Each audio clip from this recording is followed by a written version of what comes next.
You're back on talkSPORT End Zone, talkSPORT's dedicated NFL YouTube channel with myself, Will Varney. Thank you very much for joining us. And look, we're building up to the NFL draft getting underway next week. It's ever so close now. We have a range of conversations already on the channel where we're checking in with specific teams, seeing what needs they need to address if they're to have a really key season come 2025. And we focused really so far on the channel on three teams who have got a top 10 pick. And that's where it's slightly different today with our conversation coming up. We're going to be focusing on a team who had a phenomenal regular season last year. It wasn't to be in the playoffs, but surprised many indeed. And it'll be interesting to see where the draft will lead them and maybe help them in terms of their needs going into the new season. Absolute pleasure to say I'm joined by Matthew Coller, host of the Purple Insider, Vikings beat writer as well. Matthew, how are you, my man?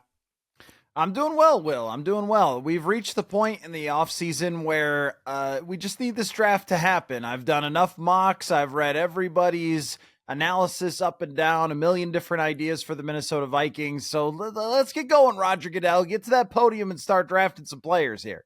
Yeah, I'm very excited. I've been listening to some of the Purple Insider as well. So we'll get onto that in a moment in terms of some of the interesting conversations you've been having on your podcast. But first, I mentioned it off air before we started recording. The last conversation that we had was before week 2 of the regular season last year. And it was off the back of the Vikings beating the Giants in the opening weekend. And the Vikings were about to play the 49ers. And we were saying, well, it's going to be a difficult game. You know, you can't write off the 49ers. Look, they've just been to the Super Bowl. And we were discussing what could Sam Darnold be potentially with JJ McCarthy being out. Firstly, could you have ever foreseen the season happening the way it did for the Minnesota Vikings last year and the drama it brought? You know, I think if we went back and watched the conversation, there would have been a lot of things that we talked about that were right in that the Vikings were going to be a competitive team. They have one of the best coaches in the league. They have the best wide receiver for my money in the NFL, the weapons, the defensive coordinator in Brian Flores. But there were a lot of things that played out that I don't think we could have predicted, including some of the players that they signed in the offseason on defense. Jonathan Grenard was one of the top pressure creators in the NFL. Andrew Van Ginkel made second team All-Pro. He had multiple pick sixes. He had double-digit sacks for the first time in his career. Everything that they did on defense. Plus, they signed a linebacker, Blake Cashman, who turned out to have a career year. It was like they hit the lottery there because normally you sign 3-4 players. You don't expect every one of them to have the best season of their career, but that happened. And then on the offensive side, of course, Sam Darnold was the huge story. And having covered Sam Darnold in training camp, I thought, well, yeah, I mean, he looks like he's going to be the best version of himself. And he was getting comfortable with the offense. He was throwing the ball downfield effectively, but in that game, he threw a 97-yard touchdown. I can't say I saw that coming. And then his confidence just grew and grew through the season. They had some weak points for sure. They weren't the best running team in the NFL. An injury to their star left tackle hurt them. But I think that, it was talked about a little bit as well. Sam Darnold is just pumped up by his receivers and his coach. I think Sam was really, really excellent down the stretch, and he grew so much as a quarterback last year. And it really shows you what a little confidence and a little supporting cast can do for a player with his level of talent, somebody that was drafted very, very high back in 2018. But of course, I mean, as it went down the stretch there, win after win after win, we were going, where does this end? I mean, is this a real Super Bowl competing team? And I'm going to be honest, I was tricked. I thought that they were. I honestly did. They outscored their opponents by 100 points. They had a top 5 defense. They had a top 10 offense, but they got the worst matchup possible when they got to the playoffs. Not only that, but they had to go on the road after winning 14 games, which has never happened before. And they faced a team that had the nastiest defensive line, and not to mention a team that had the mentor of the Vikings, head coach Sean McVay, and the game planning on McVay's side was really excellent. If they had played anybody else, I think there's a really good chance that they would have won a playoff game, but it turned out that the dice came up snake eyes after they had hit the lottery over and over again, to sort of mix metaphors there. But overall, I mean, it was a season that proved a lot about what they have as their head coach in terms of the quarterback whisperer. But I think it shows you what the entire organization can do for a quarterback when he's talented and under the right circumstances, which is why they are now very confident in turning the ball over to JJ McCarthy. Well, I was going to ask you then, like you mentioned there, the confidence that was instilled in Sam Darnold last season. It says a lot about this coaching staff and the skill of Kevin O'Connell to be able to get that out of Sam Darnold at a point where his career was really at a crossroads. So now looking ahead to JJ McCarthy, I mean, this guy coming out of Michigan, he's never played a down in the NFL. So there are a lot of questions about whether he's going to be able to cope with the pressure of professional football, and also coming off the back of a season-ending injury as well. Right now, is there an air of confidence about him being able to take his game to the next step, especially coming off the back of a season-ending injury as like he did? Yeah, I think there absolutely is. And I mean, a major part of that is just what they were able to do last year. And when you look at the quarterbacks who have been young and succeeded, you can always point to a couple things. I mean, one is the wide receivers and offensive line that they have, and the other is the coaching that they have. I mean, even if you look at Jaden Daniels in Washington last year, he has a head coach who had gone to a Super Bowl before in Dan Quinn. Or you look at maybe Brock Purdy, a young quarterback that took his team to the Super Bowl, and the weapons that they had, the Deebo Samuel, Brandon Ayuk, the best left tackle in football, the best running game. We can always look at those supporting casts and say, you know, quarterbacks, we analyze them as if they all are playing tennis or something, as if it's one-on-one out there, Brady versus Manning or whatever, but it's not really like that. And for JJ McCarthy, he is dropping into one of the best situations that a young quarterback has ever come into, with the coach of the year, with Justin Jefferson, who is just a kingmaker for quarterbacks. There's a crazy stat from Pro Football Focus that any quarterback throwing the football toward Justin Jefferson in his career has a 110 quarterback rating, which would put you in the MVP race. So whether it was Nick Mullins or Kirk Cousins or Sam Darnold, anybody hucking the ball toward number 18 turns into an MVP when they do so. And if you're the Vikings, you're pretty confident that your top 10 quarterback can throw the ball in the general direction of number 18. The other thing is, too, I've heard people say, well, you know, he's essentially a rookie. But he's not really, because he had an entire year of understanding what the NFL is, which I think is the hardest part for a lot of rookie quarterbacks. And that's the work ethic that's required to be a quarterback, the game planning process, understanding the system. That was something he was able to learn throughout training camp. And I was at every training camp practice and saw him grow and grow and grow to the point when he got hurt. He was starting to push Sam Darnold a little bit. I mean, Darnold was going to have the job in week one, but I believe the team felt very confident that if Darnold did not play well through the first part of the season, that they would have been okay with going to JJ McCarthy. So mentally, that year is there. It's really just, can he get himself back to 100%, relearn all that footwork after missing so much time with the knee injury? But he's got a lot of time here. They're going to start off-season workouts next week, and then OTAs, mini camp. He'll have that whole time to continue to work on it before training camp. So it's not like he just has to show up right before the season and play. There's going to be a long run-up for him to be as confident as he can be. But, I mean, you are coming off a 14-win season with a quarterback who's never played before, and you've just spent $100 million or whatever in free agency, adding all these different players. It is a very unique situation, because I can't think of another team that won 14 games and then said, okay, we're going to let our quarterback go in free agency. And the funny thing is that the Vikings just did this a few years ago after winning 13 games with Case Keenum, and then they moved on to Kirk Cousins. So we'll see how it goes with JJ McCarthy, but they have a huge sample size of him behind the scenes that does make them confident in this decision. Just quickly before we touch on free agency and of course the draft, I wanted to ask you, there was a lot of noise in this offseason, of course, like you mentioned there, coming off the back of a 14-win season. Well, it's going to raise expectations. And then when you bring in a quarterback who hasn't played in the NFL before, it's even more pressure. There was a lot of discussion about Aaron Rodgers and whether he was going to do almost a Brett Favre move. And were we going to see him at the Vikings? Now, in recent weeks, there's been talk that maybe he was looking to come to the Vikings and essentially be a mentor for JJ McCarthy if he wasn't ready to go in week one, to have a real another go at a championship. I just wanted to know, from what you've heard, was there genuine interest there from the Vikings in looking at the potential of Aaron Rodgers coming into the building?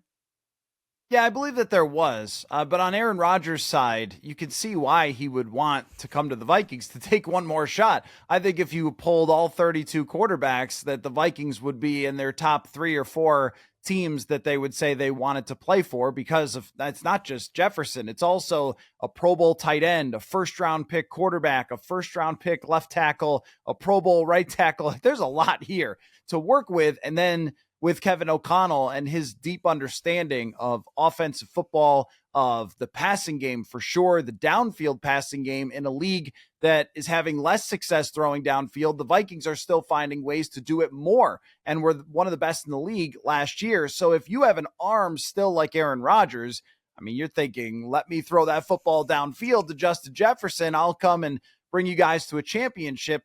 And I think if you're the Vikings, and you're Kevin O'Connell, he has a relationship with Aaron Rodgers as he does many of the quarterbacks in the NFL. You absolutely have to think about it. You have to take the phone call. You have to sit down with everybody in a meeting. You have to talk to ownership. Is this something we should do? Because this is one of the greatest quarterbacks to ever play in the NFL. The problem is he is not one of the better quarterbacks recently. And since 2021, he has won, I believe, 13 of 34 games. And with the New York Jets, he for sure had a good supporting cast. Now, it wasn't as good as the Vikings would give him, but Garrett Wilson, they traded for Devontae Adams. They gave him the offensive coordinator that he wanted in Nate Hackett, and yet still everything fell apart there. And the idea was, well, this team is so good that Rodgers will just have to be the average version and they'll still win. And that turned out to not be true. And I just don't think, I mean, age comes for everybody, right? And I just don't think that there's another gear to find for someone who's going to be 42 years old. And I also think, too, that young quarterbacks have had a ton of success in the NFL recently. I mentioned Jaden Daniels. He wasn't even the only rookie quarterback in the playoffs last year. We saw that from Bo Nix with the Denver Broncos with half the supporting cast or less that the Minnesota Vikings have.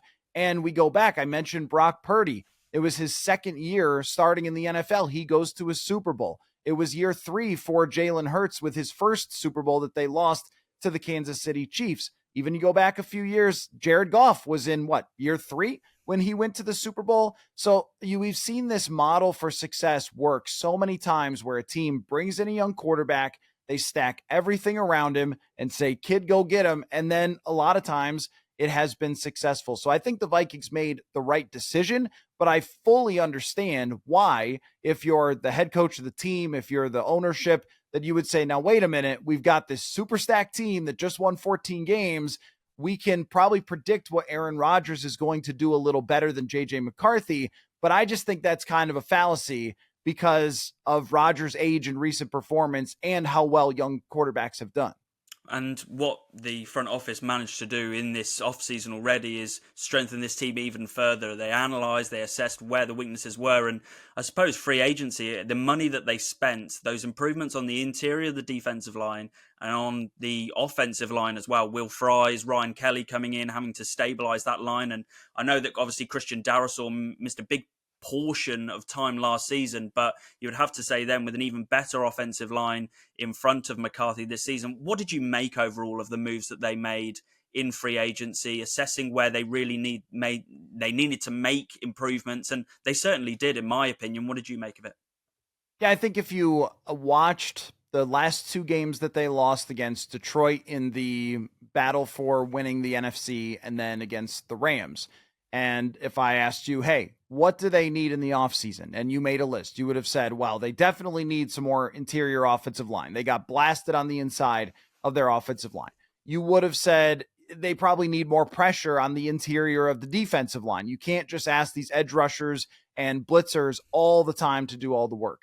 You would have said that they need another running back. They really need an identity as a running team. They need to be more physical. They need to be more violent as a running team. And you would have checked off every single box for fixing those things in free agency. They went out and got 2 of the top defensive tackle free agents. They traded for a running back in Jordan Mason, who's one of the most physical runners in the NFL, one of the best in terms of yards after contact. They went out and got 2 giant proven interior offensive linemen. It really seemed like they did a great job of understanding this was the difference between where we're at and where we need to be. They have a lot of the skill players. They have the Jefferson, the Jonathan Grenard, the Andrew Van Ginkel. So they've got the receivers, the edge rushers, but they needed the interior to be a lot more solid in order for them to compete when it comes to the best teams in the NFL that have those things. We've seen, everyone brings up the Super Bowl champ and the Eagles, and they should, for how good they were on the inside of the offensive and defensive lines. But I would also throw out the team that beat them, the Rams, that created so much pressure with their defensive tackles. So I think the Vikings really understood that. And they also kept together some of the key players that were leaders for them in the locker room to win 14 games. So they didn't throw the baby out with the bathwater when it came to, we lost 14 games. Now we think everything's wrong, or we won 14 games and we lost at the end. So now we think everything's wrong and we got to get rid of everybody or something. They didn't overreact. They brought back Byron Murphy. They brought back Aaron Jones. And so it's the real bones of the team are still there that won 14 games, only they've solidified a lot of those holes. So I think overall, it was an excellent offseason for them. There's just one really big question, which is a lot of the players that they brought in were banged up last year. Now, I think their general manager, Kwesi Adolfo-Mensah, would tell you that's how you get deals in free agency, when you could say, hey, this guy was 30 and he got banged up. But there's a reason it's a deal. If you go into the store and you buy a can that's got a dent in it, that might be great for you. Or it might also give you whatever disease you get from cans with dents in them. You know what I mean, right? I mean, so you're taking that risk. Yeah, you get a deal, but it's dinged up. And if these guys all click and it works out, the Jonathan Allen, the Javon Hargrave, I mean, it could be one of the best defenses in the NFL, could be one of the best offensive lines in the NFL. But if some of the guys they signed aren't healthy again, then you're hoping that your depth can come through and the other players are going to have to really drive your success. I suppose that's the word there, depth. And I think that's what makes it so fascinating looking at the draft for the Vikings, because there's a lot of different routes that they can go. Now, I was listening to your most recent episode of the Purple Insider, and it was a fascinating conversation on whether the Vikings should trade back, and whether the fact that there's only 4 draft picks available for the Vikings in this draft, do you look to recoup some of that draft capital? Or do you essentially say, look, if we, decide to trade back and you look to get maybe a 4th round pick, a 5th round pick, what real quality are you going to actually get with that pick? And whether you stay at 24 in the first round and take a player maybe who is at the top end of their position, a Malachi Starks, a Nick Emenwari, if you're looking at safety, if you're looking on the interior of the offensive line, if you're looking at, say, a Gray Zabel. Do you think, in your honest opinion, the Vikings should trade back, or would you be taking the best player available right there at 24? Yeah. So what always seems to happen in every draft is there's one player that everyone assumes is a top 15 guy that drops. And I think if that player is at one of the positions that the Vikings are looking at that could get on the field pretty quickly, and I would say there's maybe 4 or 5 different positions that the Vikings, you could say, need: safety, cornerback. Still, they could add an additional guard, defensive tackle. I keep, if you were listening to the show, making the argument for wide receivers. We'll get onto that. Don't worry. We will get onto that. I don't know if they're buying that, but I keep selling that. But the point is that when you have 4 or 5 different positions that you'd be reasonably happy with, if one of your guys on their board internally is in the top 15, drops to you at 24, the player might just be too good to pass up on. The history, the math of trading down, and I know the Vikings completely botched a draft where they made a trade down in 2022, and it's one of the worst drafts in team history. But that doesn't negate all the history of trading down, which you look at the last 10 years or so of trades down, they've been more favorable than teams that trade up. For example, they have often netted more total value, but it comes down to kind of 2 philosophies. Are you looking to get 2 pretty good prospects, or just add some additional type of depth or special teams or development players? Or are you looking to get one game changer? And what we saw was in 2022, they were looking to get bodies because they knew they needed to get younger. It didn't work out, but you understood the philosophy. But last year they changed that and they moved up to get Dallas Turner to try to get the best player on their board, and the best player they thought was still remaining and one of the top defensive players in the entire draft. Now, we'll see what happens with Turner. I don't judge guys off of their first years. If he becomes a Pro Bowler, then you would say, well, that was absolutely worth giving up whatever they gave up, because the odds of a third, fourth, fifth round pick turning into a great player are really low. So even though we love when a team drafts players, if you go back and look at the fourth, fifth, sixth, seventh round guys that the Vikings have drafted, even in the last 10 years, you might find a couple that are good. You'd have to go back 10 years to find Stephon Diggs in the fifth.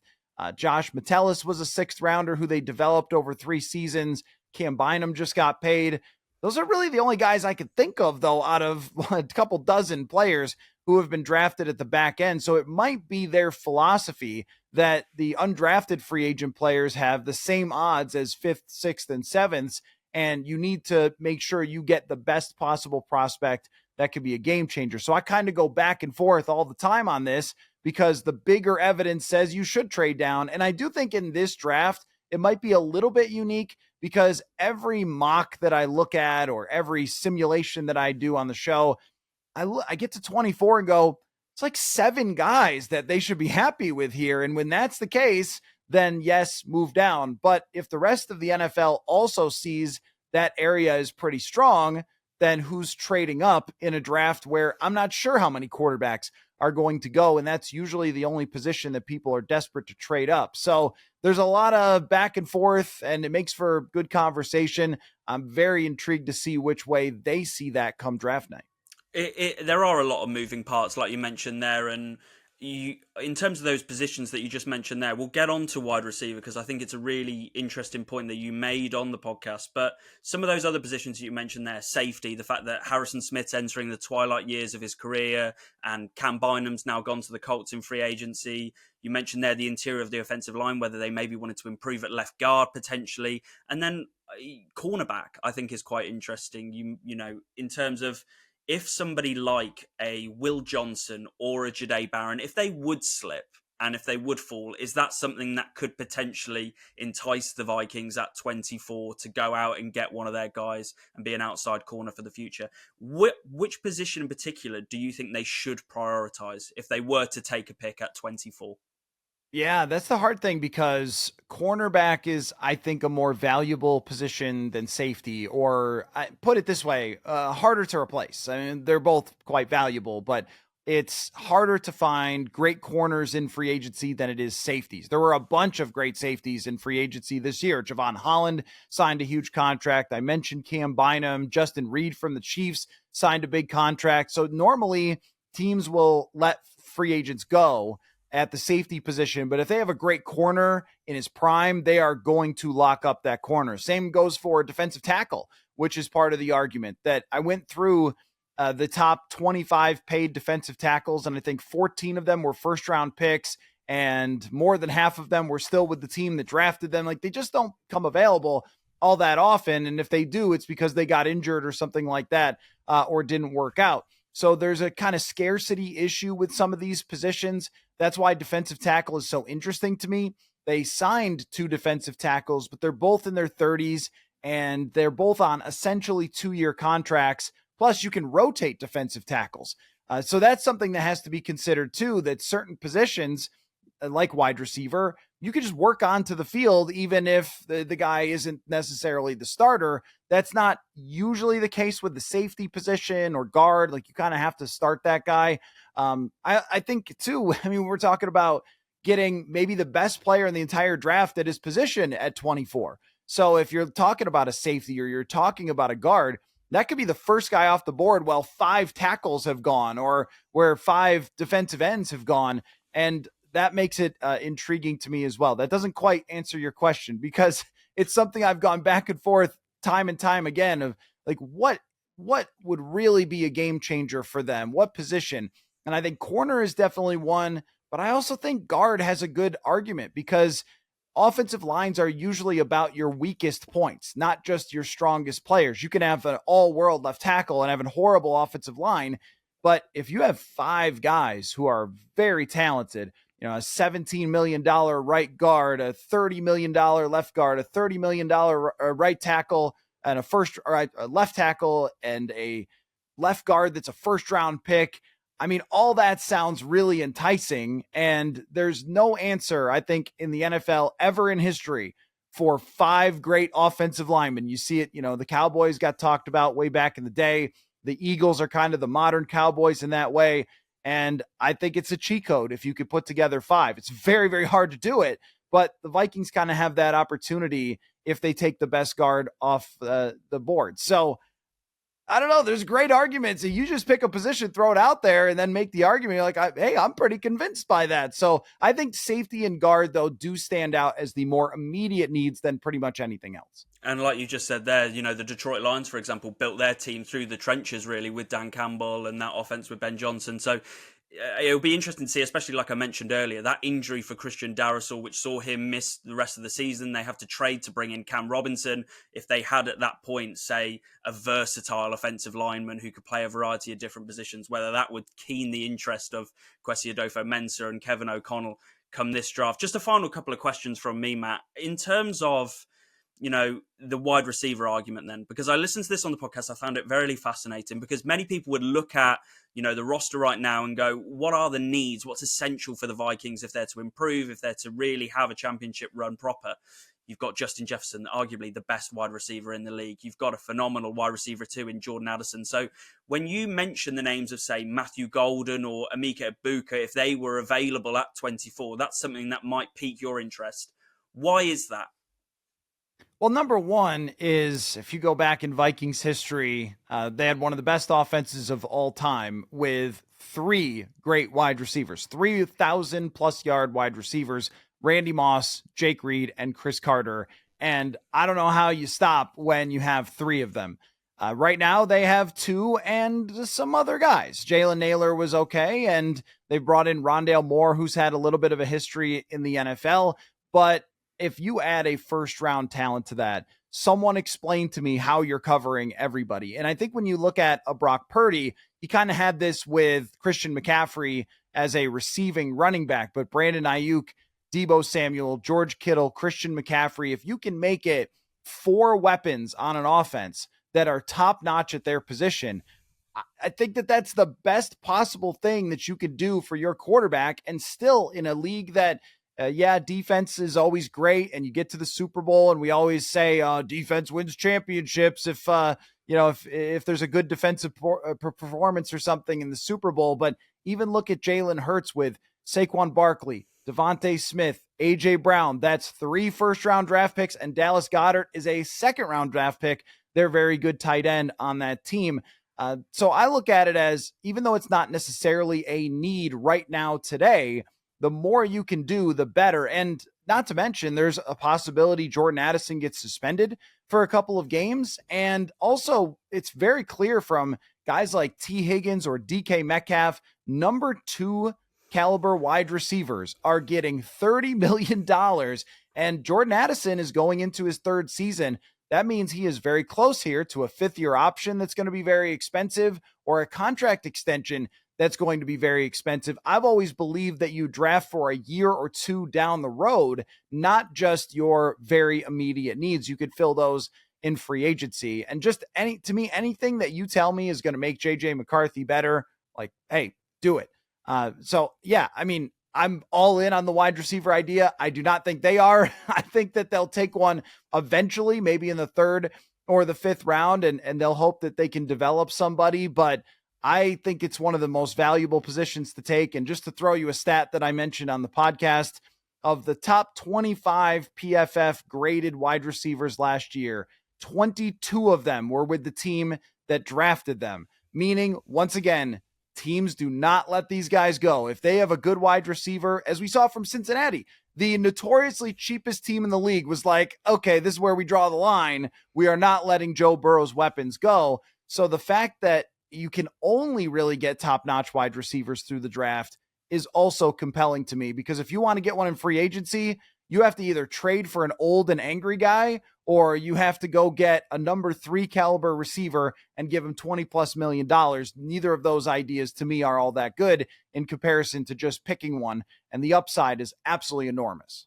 Some fantastic points there. It's a really interesting point you make as well about, free agency. We rarely see top wide receivers even make it to free agency. So if you are to find that gem, you've probably got to trade them in the first place. So no, I can get behind it. Final question from me then. So what makes a good draft for the Vikings this, come next week? Like I said, 4 picks currently, whether we see them trade down and maybe recoup some of that capital, whether they decide to take the best player available on the board with their first rounder at 24, what would make a good draft where at the end of it you can go, yeah, okay, I'm happy with that? I think at the position they've put themselves in over the last, I'll say 3 years of tearing down an old team and rebuilding a new team, they've put themselves in a spot where we could say almost what would be a bad draft. I mean, how could you mess this up? Because there are so many options that you would be happy with. We've probably talked about 10 of them, but if they took the best guard, we'd be like, okay, it makes sense. Took the best defensive tackle. They traded down, took a couple extra guys. It's hard to find one where I would go, what in the world are they doing? I guess if they took a quarterback, we would be baffled. Would edge rusher do that with Dallas Turner being drafted last year? Yeah, that's the thing, because if they took an edge rusher, it would probably be a versatile piece that could line up in multiple spots like a Jalen Walker or a Jahad Campbell. And even then we would probably say, well, Andrew Van Ginkel is in the last year of his contract. And you think about, I think this is increasing in importance in the NFL, is rotational players. Like they play 17 games and then you go into the playoffs in the wild card round. I mean, it is a long season out there. And again, look at the Super Bowl champs.